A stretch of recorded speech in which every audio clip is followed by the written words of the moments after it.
Après la Suède, voici l'Italie. Giorgia Meloni devrait donc être la prochaine première ministre de ce pays en l'espace de 2 semaines. Voici donc l'Union européenne à nouveau fortement secouée par une poussée brune et c'est une nouvelle donne qui va tous nous concerner. 43 ou 44% pour le bloc de droite, dont 26% des voix environ pour Fratelli d'Italia, le parti de Giorgia Meloni. La victoire est donc sans appel, elle n'est pas contestable et d'ailleurs elle n'est pas contestée. Ce parti post-fasciste est donc le grand vainqueur du scrutin d'hier. Giorgia Meloni est en pole position à 45 ans pour être choisie pour former donc le prochain gouvernement. Giorgia Meloni, c'est un petit peu la Marine Le Pen des Italiens, militante à 15 ans. À l'époque, elle n'hésite pas à se dire admiratrice de Mussolini.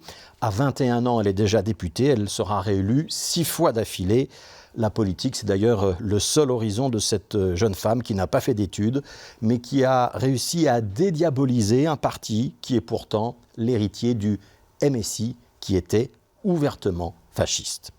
Le programme de Fratelli d'Italia, c'est par exemple la suppression du revenu minimum, la lutte contre l'immigration, y compris en bloquant des bateaux qui traversent la Méditerranée, la révision à la baisse des engagements climatiques, une hostilité affirmée au monde LGBT. Bref, un programme qui ne triche pas avec ses origines d'extrême droite, mais parce qu'il promet aussi la hausse des minima sociaux, plus d'autonomie aux régions et qu'il garantit aux Italiens qu'ils ne sortiront pas de l'Union européenne, a donc fini par séduire les électeurs. Alors bien sûr, il y a des dynamiques strictement italiennes dans ce scrutin.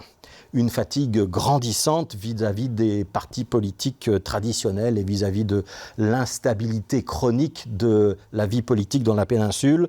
On notera d'ailleurs aussi que la Ligue du Nord de Matteo Salvini est en net recul. Mais le signal doit inquiéter toute l'Europe, parce qu'après la Hongrie, après la Suède, voici donc un troisième État membre pour lequel le populisme, le renforcement des frontières, le repli sur soi sont désormais la direction ouvertement souhaitée et défendue. Et quand les décisions se prennent à l'unanimité ou à la majorité qualifiée, ce n'est pas un petit détail. S'il faut encore vous convaincre de ce que signifie cette victoire de Giorgia Meloni, il suffit de lire les réactions. Éric Zemmour, comment ne pas regarder cette victoire comme la preuve qu'arriver au pouvoir est possible.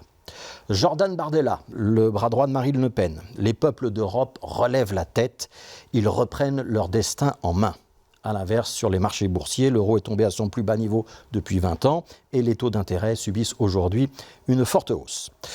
Voici donc le paradoxe qui est désormais le nôtre. Alors que la crise ukrainienne pourrait exiger de l'OTAN et de l'Union européenne une solidarité extrême, nous avons à l'inverse une Europe qui est menacée de grand écart, puisqu'entre les gouvernements de Pedro Sánchez en Espagne, d'Olaf Scholz en Allemagne et les équipes qui vont désormais s'installer à Rome ou à Stockholm, il va être difficile de trouver des points de convergence. Le risque pour l'Union, c'est qu'elle retourne à une situation qui était celle de l'avant-Brexit.